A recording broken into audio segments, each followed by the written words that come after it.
One evening many years ago, a church meeting was called in the old 13th Ward in Salt Lake City. The venerable old Bishop Atwood was the speaker. Bishop Millen Atwood had grown up in the East as a lad with many responsibilities. His father suffered ill health, and Millen labored on the family farm to help support his father's family. Education was not his abundant privilege. In the year 1840, Millen heard Joseph T. Ball bear testimony of the gospel, and he instantly believed. "Something got down into me," Millen said, "that has never gone out since." End of quote. From there, Millen was set on a course, true and faithful. He helped build the Nauvoo Temple and later wagons for the saints in the great Exodus of 46 from Nauvoo. He served numerous missions.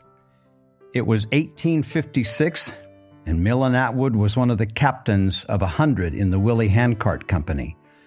All that they endured, he was there with them, leading, lifting, and encouraging them along. He was faithful and well-liked by those he led. And now, we come to the night of that meeting.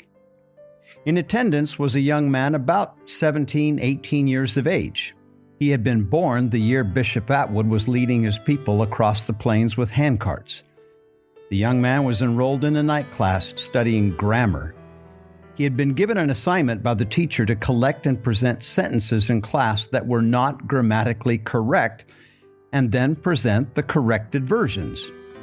Bishop Atwood began to speak, and immediately the young man smiled and began to write. "I am going to get here tonight," he said to himself. "During the 30 minutes that Brother Atwood speaks, enough material to last me for the entire winter in my night school grammar class." End of quote. But the young man never wrote another sentence.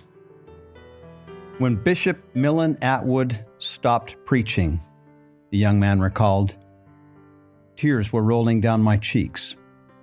Tears of gratitude and thanksgiving that welled up in my eyes because of the marvelous testimony which that man bore of the divine mission of Joseph Smith, the prophet of God." End of quote. And then the young man continued, "Although it is now more than 65 years since I listened to that sermon, it is just as vivid today, and the sensations and feelings that I had are just as fixed with me as they were the day I heard it.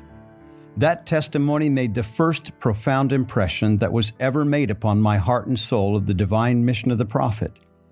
I had heard many testimonies that had pleased me and made their impression, but this was the first testimony that melted me to tears under the inspiration of the Spirit of God to that man."